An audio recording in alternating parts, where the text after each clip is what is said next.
people together, you bring a bit of problems together. When you go to count, that was, I think, older persons, is what you are referring to, the older persons. Yes. They told us count 10, 10 for us to follow up. Count 1 up to 10. Then we write 10. We start 1, 2, 3, 10, 20. That's what they agreed. Doctor, I thought you had a guideline to follow, not people We dictating didn't have how guidelines cast on stone. The most thing is we must count votes. But you must count votes in a manner that the people you are counting agree that what you are counting is right. Do you agree with me there? I agree with you. Now, if the people of Kigezi say with us, count 10, 10, 10, and don't hurry, you will still end up to the end, but you will do what they want and they are satisfied. The basic thing is that we must count people in a line. The last one, before I get to Andrew, the one of the Youth League.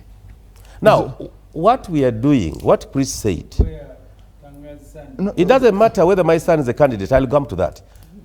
I'll come to that because he's a Ugandan. Yes, but what I want to ask you, Doctor, when you are is that this was an to meet your opportunity son for is you a- to is a recuse candidate. yourself. And I be able thought to- this show to is see. for 2 hours. Yes. Yeah. So what? But Why it's are not you- a lecture in Makerere. Excuse me, sir, my host. Chris raised very fundamental. Yes. And when we go on, mine was to present that electoral trajectory. And we get it, and we appreciate the electoral trajectory. Now, when we come to Nambole, he is right. We congregated a large population. The management of that population starts with accreditation. I received the end product of an accrediting system. When accreditation fails, you definitely will go and get members and non-members into the system. Let's come back to the special interest groups. I'll come back to that. Let me come to Andrew. Andrew, when you look at this process, Ask him in Pirao, how do they do it? How did Mwenda become the chief of staff? Honorable Ssemujju, I'll come to Why you. did you Andrew, when you look at this process and look at what Mwenda's Dr. party, Chris there are is no saying elections. and what Dr. Tanga is saying, the suggestions he's making, are we moving forward? What are we doing as a country? This is the biggest party that has been in power for 40 years. What do you make of this? Well, I think that NRM is a meeting ground of many contradictory movements. Let me begin with the good things about it, in the sense that the level of contestation for different political offices in NRM is very, very high. That is a reflection of 2 elements about NRM. One, that internally the party enjoys a high degree of diversity. There are different and diverse opinions which are allowed to flourish, which is a very good thing. There is a concept, there is a gentleman, I think he's an American, but of Lebanese descent, called Nassim Nicholas Taleb.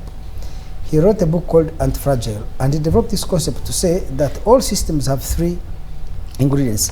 Some systems are fragile, some systems are resilient, and some systems are anti-fragile. And he says the best state to be in is to be anti-fragile. So a fragile system is the one that can be blown by the wind like a candle in the wind and it goes off. Resilient system is like having a rock. The hurricane can come and the rock will not be moved. But the most effective systems, he argues, are those that are anti-fragile, those that know when a hurricane comes, like a tree that is able to bend and rise back. In my language, among the great people of Toro, we say, or aman gorjegere and kuporo. How do you say it in Rushiga? But they have a question in Luganda. The strength of every chain is in the weakest. Is in the flexibility.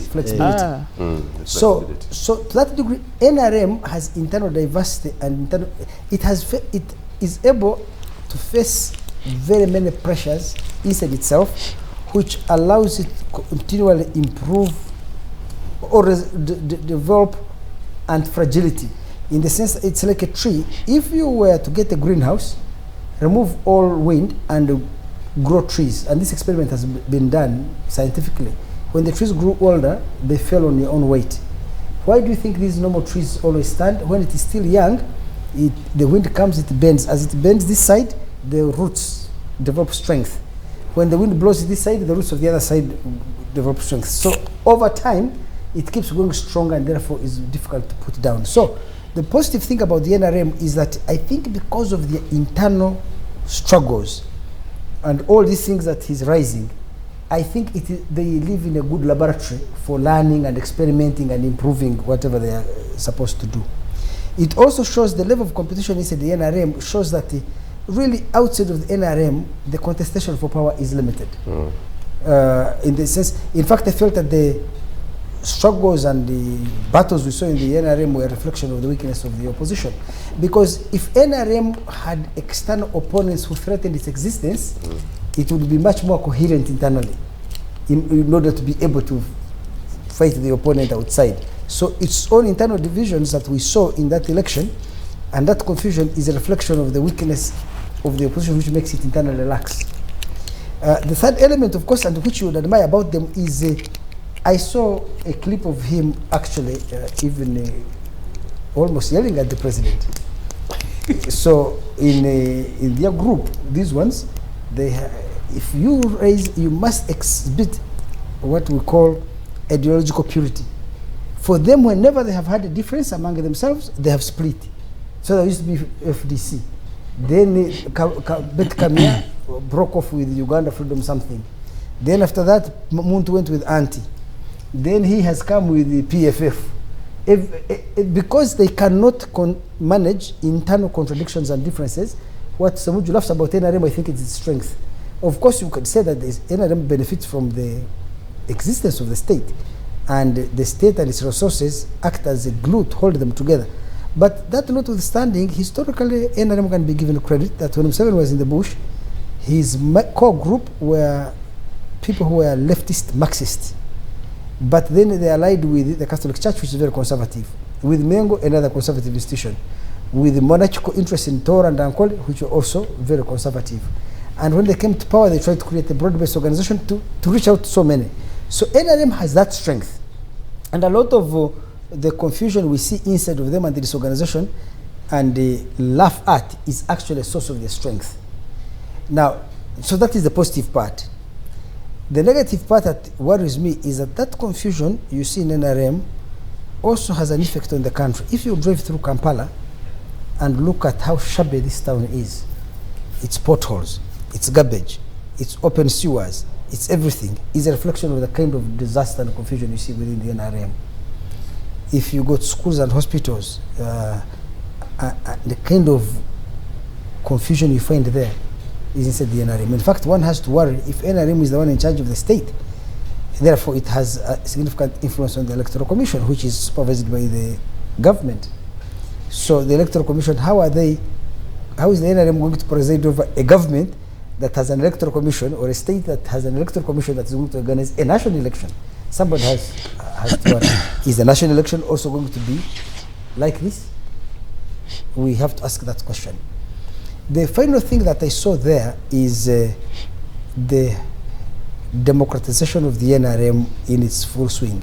You know, there's an American philosopher called Will Durant. He said there are three systems of government that have been successful and unknown to man. The first is aristocracy, ruled by birth. The second is theocracy, ruled by religion or religious clerics. The third is democracy, ruled by money. The more money you have, the higher the chances of success. So, what we saw in the NRM is your ability to win an election was largely, not entirely, but largely determined by how much money you could command. You saw what Anita Among and the battle between Anita Among and Kadaga, Rebecca Kadaga. There was the point that she was spending 300,000 per delegate, and then she spent about 7.5 billion to easily beat her. So she ended up getting 92%, and Kadaga was walloped because she didn't have money. Many Ugandans said, oh, in a democracy this can't happen, but that's not true. If you look at the last election in the United States of 2004, 94% of members of the House who won an election spent more money than those that, the people who spent more money, 94% of those who won the seats in the House of Representatives spent more money than the opponent. In the Senate, it was 87.9%, which is roughly 88% of senators who won had spent more than their opponents. You can go to Sweden, the UK, and elsewhere. The more money you have, the higher the likelihood of success. Now, this money may be used differently. In Uganda, it may be used to give money directly to a voter. In America, it may be used maybe to Advertising, marketing. advertise and market. But whatever it is, money is an important political resource in a democracy, and that's what we are seeing. Okay. That the election has been greatly monetized. The final things that we should also see about the NRM, don't panic my grandson, I'm about to give you the floor, is about 82% of NRM incumbent MPs lost the NRM flag. 301. 301 out of? 336. Oh, so Who are in Parliament. that's more than 82%. So the vast majority of NRM incumbent MPs lost the NRM flag, which also should give you an indication of not just the level of competition, but the kind of the response of NRM members across the country, outside of what we saw in Kololo. So many incumbents lost. How many ministers lost the flag? Ministers should be around 7 now. But anyhow, for me, it's a very good indicator that the NRM, they are very keen to throw out their people. May have seen Ssemujju here since he was elected under FDC. The man has become a permanent fixture, just like Museveni in the party and in the position he has in his constituency. Yes, but the NRM itself, with the exception of Museveni, all other ones of their members are really subjected to. NRM has a very high anti-incumbency bias. So in that sense, it is a party, from my perspective, that is actually continually renewing itself. It is able to shed off the old, bring in the new, and constantly change. And this is the strength, actually. And I'll come back to you on that one. Honorable Ssemujju, coming to you. When you look at this new guard of SEC, what do you make of it? Except yes. About our sake. Yes. Okay. Does he know what SEC is? But Tanga Odoi, Their sake Honorable Ssemujju was Their both a sake has journalist. Nubian Tanga Odoi, the political parties by law are public institutions. This is not your NRM. Taxpayers pay money partly to run this party. So it's a public institution, that's why you go to register. But for me, I think the point you started with, whether as a country we are making strides or not, because the nature of the NRM internal elections is also reflective of the general elections. NRM as a military outfit presided over by General Yoweri Museveni, who does not subject himself to any internal process. I remember when I was an observer, there was a lady, Elizabeth somebody from Luwero. People didn't even know whether she was okay. She went and picked forms to contest first as a chairperson of NRM. But even in that state that people were doubting, Museveni immediately appointed her senior presidential advisor to make sure he doesn't face any election. Then he will preserve Chigongo because of history. Because when Professor Ole died during the Luwero War, the Waganda fighters were always complaining that this thing was, this outfit was of herdsmen. So that's how Museveni made Chigongo the vice chair. But Chigongo was largely during the Luwero War, Museveni's driver between Kampala and the bush. I respect him. There are many things I will not say about him. But that was his main job. Museveni goes to Kenya. When he comes back, it is Chigongo driving him to Nakurabe before he sneaks into Luwero. So that's the vice. And those are the sort of vice that Museveni will want. Whether vice president, whether NRM vice chairman, the level must be of Chigongo, Jessica Lupo, and so on and so forth. So he will preserve himself, preserve Chigongo, and then if he wants Charigonza to go, he will get Bariomunsi. But Bariomunsi is also not the standard of SEC. Because the Bariomunsi I have known, he will speak his mind. Sometimes he say things that are very irritating, but he can't change himself. Bariomunsi is Bariomunsi. So that's why I think he has overstayed in the SEC. So you don't belong there. But he was just there for 5 years. No, he was there. There was an extension because of COVID. No, he came during COVID. I came during Yeah, COVID. okay. Oh dear. So you had to leave because you are Bariomunsi. I'm going nowhere. This election, I you was need to there. ask yourself, there's something that the media is not doing. This guy who defeated Mukura, Echodu. Echodu. I was with him at Capital Gang. I thought he was an ordinary man. I leave the studio and he's saluted by the military. They are the ones opening his vehicles to end, even before he became SEC member. So Museveni fixes these things are enough. When they are speaking about Anita Bongo, the money, which is true, Museveni gave Kadaga 800 million shilling and a chopper to go and campaign because the man likes confusion. So he gives the money and says, both of you can go and campaign. And so the change, the new faces you are talking about, that's how even the military starts. The time that General Kazin was in charge of military police, and he goes to arrest the Chihanda and Kashiring, very senior people who came here, because Museveni came here with about 5th, 3rd, 5th, and I think 7th battalion, and we were commanding them were the Kashiring, Chihanda. Then he sends the junior man Kazin to go and arrest them. Remember when Kashiring took off up to Congo. So he likes working with people who are vulnerable. The moment you exhibit some degree of stability, like Bariomunsi, you will leave. One of the crimes, I don't want to lose this point. One of the crimes. I'm just adding to what you're saying. Are you suggesting that this was meticulously orchestrated? It is. This is a military operation. You're dealing what with end? You're dealing with a general. These institutions are there to rationalize decisions and to make Museveni look like he's democratic. Because there is no democracy in NRM. This SEC, the one that he has disbanded, the last time it had a meeting was when Oranya died and they were processing the next speaker.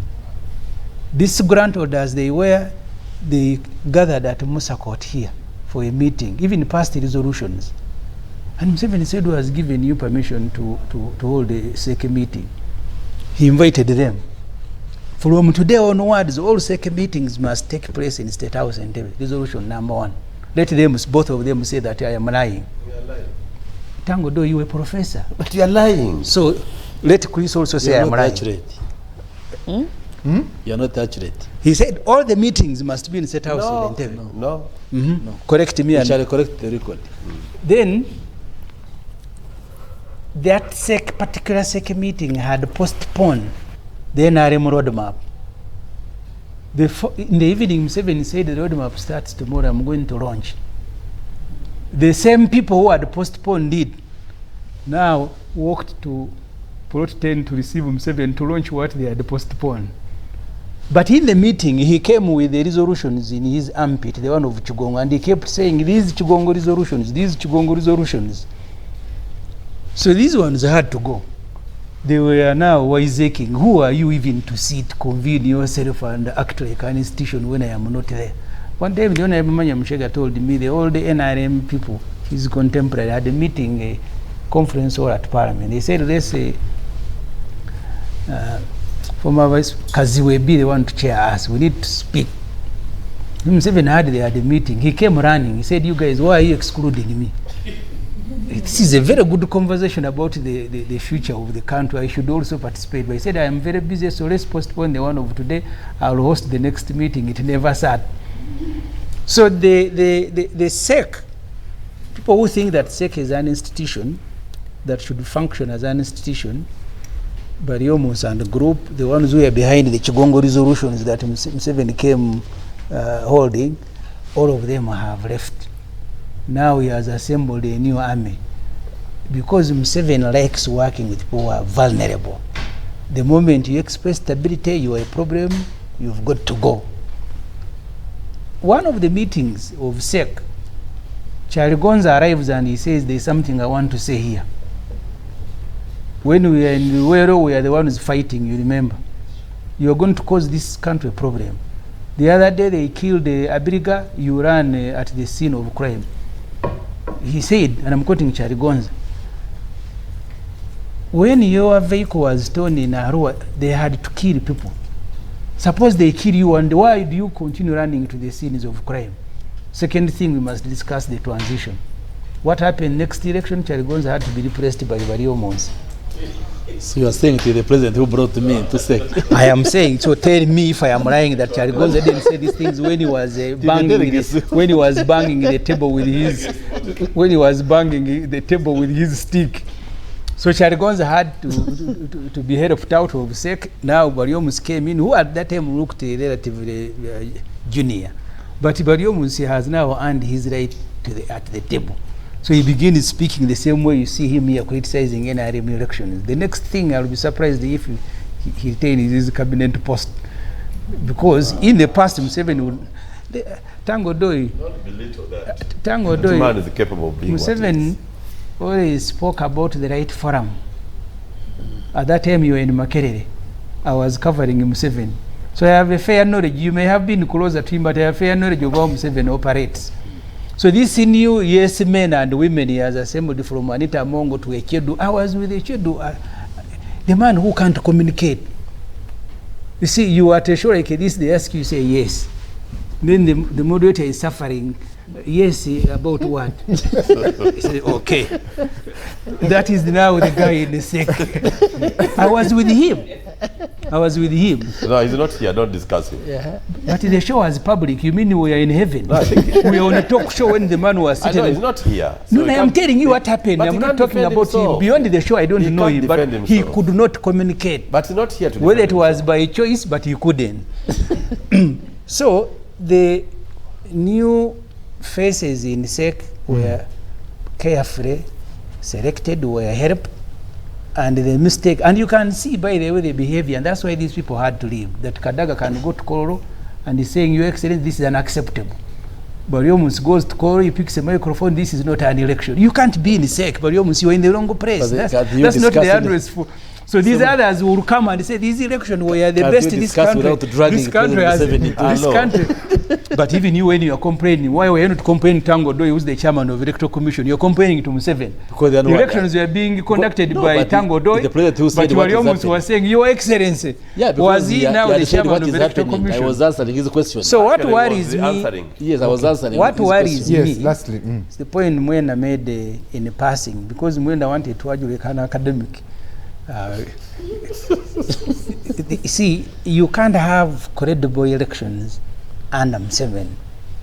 All that I was laboring to tell you is that most of the processes under Museveni are fixed. But Museveni is not stupid. I have said this and I will repeat. Museveni is an intelligent man with a bad heart. With a bad heart? Yes. No. Very intelligent, but with a bad heart. Museveni has a good heart. That's how you measure him. It's you, Professor. Yeah, I measure him as and I don't want by people to blame Tanga Odoi. Tanga Odoi is just a hangerman. He doesn't pass the judgment. The judgments are passed by judges elsewhere. His job is to come and chop off the head. Thank you. So Bariomus was unleashed. And that's why Bariomus deliberately, both Bariomus and Kadaga, were complaining about the elections, not to the chairman of the Electoral Commission, but to the judge himself who had passed the judgment, this one must go. None of them was addressing Tanga Odoi. Tell me why. Because they should be angry with the Tanga Odoi, all of them you have messed up election. But Chris was addressing the judge himself. But he was the meeting and he was the chairman. So you're addressing the chair. Gentlemen, allow me to bring in Professor here. Professor Sarah, you know, even from the primaries of the NRM that Doctor has spoken about, from the 72,000 villages all the way, especially the heat started to pick up in the primaries for members of parliament to get the flag. It also came to the National Delegates Conference. We, the population, why have we cheapened ourselves to 1,000 shillings, 300,000, 500,000? What does this spell for national elections? In Gaza, they get killed every day going to access food. They keep, the following day they return. Yes, Professor. Yeah, thank you very much. And your question is what has happened to us that we have cheapened ourselves? To 1,000, 300,000, 500,000. Thank you very much. I think it depends on what people think they are being told about that money. First and foremost, in villages, like we saw at the electoral presses, those who went to attend rallies, in some instances were given transport refund. And that transport refund ranged from 1,000 to 4,000 to 5,000. And that is different from those actually who engaged in actual buying the vote. Because there was also the buying the vote that we had was taking place in the night. But during the day when people come to a rally, people have traversed hills to come to your rally, and indeed a border ride back home is 30,000, but they're given 1,000 or 4,000. I don't think that was really like cheapening themselves. And the other thing we need to remember is to give it to rural people. Or Ugandans. Ugandans are not that daft that if you give me 1,000 shillings, I'm definitely going to vote for you. There are cases where we had in the primaries where there were claims that people were paid, but people actually didn't vote the way they were alleged to have. And it's not that they did not take money. They said we took money, but we knew where to vote. So they being given the money and deciding are two different processes. If you're lucky, the money and your agenda will coincide and the people will vote for you. But in other places, people actually will take the money and vote your opponent, even when the opponent has given nothing. And the argument is, depending on who you are. For example, if you're a minister like Honorable Munsi, and he decided to give money,